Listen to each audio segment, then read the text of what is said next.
Have you ever felt like the world is falling apart and wondered where God is in it all? My dear friends, today we celebrate the 33rd Sunday in Ordinary Time, Year C.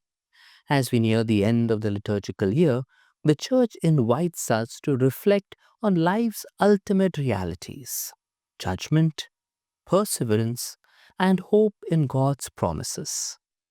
Today's readings remind us that even in times of fear, weariness, and uncertainty, God's justice, faithfulness, and love never fail. The first reading, taken from the prophet Malachi, is set at a time when the people had returned from exile, rebuilt the temple, and hoped for renewed blessing. But disappointment followed.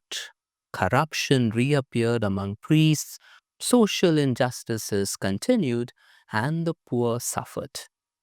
Many began to question whether God still cared and whether serving God was worth it, since the wicked seemed to prosper while the righteous suffered.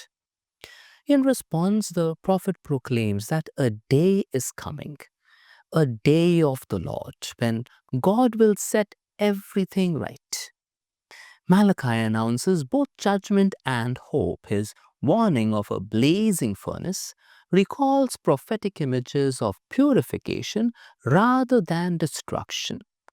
God's justice would not be blind rage, it would be a refining fire that purges evil so that righteousness might shine. For the faithful, this same fire becomes warmth and healing. The Sun of Justice points towards the coming Messiah, whose light would conquer darkness and whose mercy would restore creation. We too live in uncertain times. Institutions we trusted seem shaky. Yet Malachi's message is clear: don't lose heart.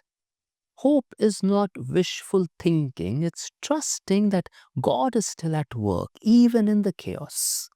Just as dawn follows the night, His light will shine on those who remain faithful.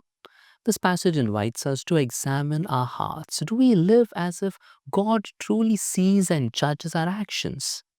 It challenges us to persevere in goodness even when evil seems to prevail. God's justice may seem delayed, but it is certain. Just as dawn follows the night, His light will shine on those who trust in Him.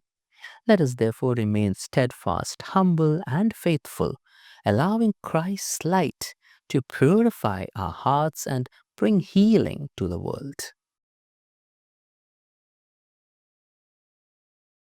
In the second reading, taken from St. Paul's second letter to the Thessalonians, St. Paul reminds the Christians in Thessalonica about the importance of hard work and responsibility. Some members of the community had become idle, spending their time gossiping and depending on others instead of working. Paul uses his own example to correct them. Even though he had the right to receive support as an apostle, he chose to work hard, making tents to show them how to live responsibly and not be a burden to anyone. Paul's message is clear. Faith in Christ does not mean we stop doing our daily duties. He says, if anyone is not willing to work, let him not eat. This might sound harsh, but Paul is teaching that laziness harms both the person and the community. Every believer is called to contribute in some way, through work, service, or prayer. Our labor, when done with love and honesty, becomes a way to glorify God and serve others. Paul also warns against idleness that leads to gossip or unnecessary interference in other people's lives. Instead, he urges everyone to work quietly and earn their own living. A peaceful, hard-working life that reflects Christian maturity and gives a good example to others. This reading challenges us to see work not just as a duty, but as a gift from God. It's a way to use our talents and help build up our families and communities. Whether we are students, workers, or at home, our efforts matter. Laziness and constant complaining only steal our joy and weaken our witness to Christ. Through our daily work, we can bring Christ's presence into the world around us. During the Second World War, the British government launched a campaign with a simple slogan: keep calm and carry on. It was meant to give people courage while bombs fell over their cities. The message was clear: stay steady, stay faithful, and don't give in to fear. In many ways, that's exactly what Jesus tells his followers in today's gospel, which is rather unsettling to read. Jesus doesn't hide the reality of suffering. He speaks of wars, disasters, and persecution, and most painfully, of betrayal from people we trust, even our own family and closest friends. The world he describes feels uncertain and scary, mixing fear and hope as the future seems so unclear. Yet, amid this honest look at hardship, Jesus tells us, don't be terrified.